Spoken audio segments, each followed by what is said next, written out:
John Richardson almost gave me a heart attack. I was sure I triple checked this. Here's my little Arrow stubby. And here's the Expo. See? Identical. 5.3 ounces. I did a double take. I was like, oh shit, did I order the wrong one?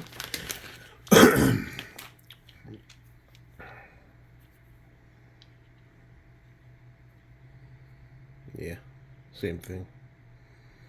Matter of fact, if I pop this over into this Mamma Jamma Hill,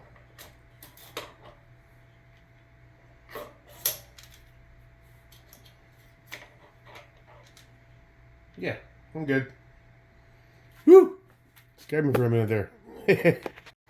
On a side note, this bench was just organized and clean. It's amazing how fast shit goes to the pot, as Captain Jack Sparrow would say. All right, well, I got everything slowly getting organized out in the garage because all the major assembly will be done out there on the big vices, on the reaction rod and whatnot.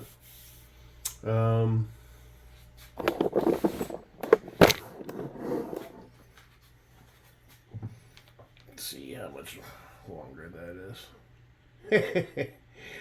I know it's crazy. This whole thing just came out of the blue. Me and Larry got to talking. Next thing you know, I'm building two 308s.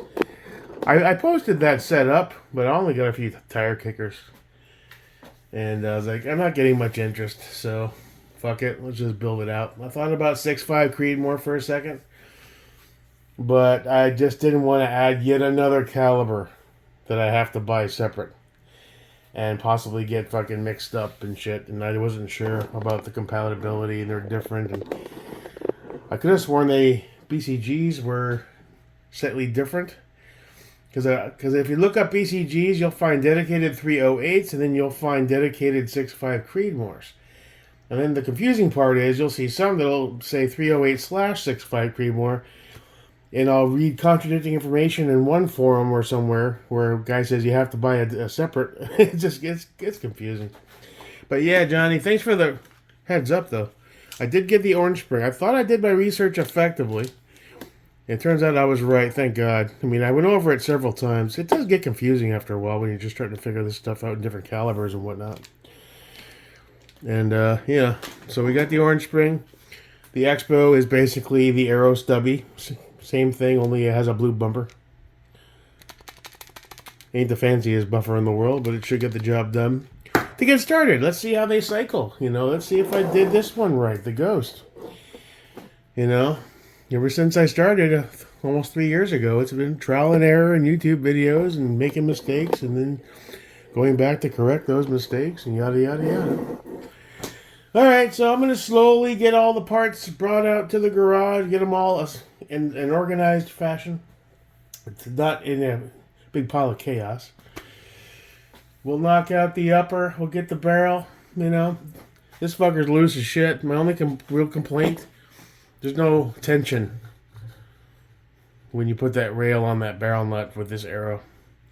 Now, my LMT is a mono, so that's not an issue.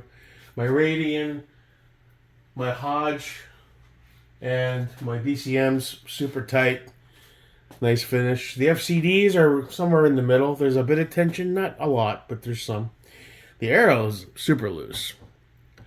So there is the concern about, do I have to bed that barrel? I don't know. Then there's head spacing to be considered. Right now all we have is one 308 BCG, and that's the Wilson. So we'll have to see.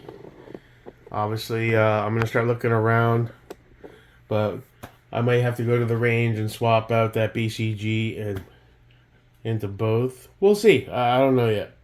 I'm still looking around to find a decent BCG for this. I don't want an Arrow. I read too many horror stories to watch that for Lucas. What's it called? T-Rex Arms. He did that 5,000 round test on an Arrow M5, and all the issues he had with it was the firing pin and the BCG in general that he had problems with. So I kind of shied away from grabbing an Arrow BCG for this. So we'll see. Maybe a Rubber City Armory or something. You know, nothing too expensive, crazy, but something with a good reputation. Maybe just an old-fashioned Toolcraft 158. I don't know. All right, cool. Let me get moving forward. Thanks again, John.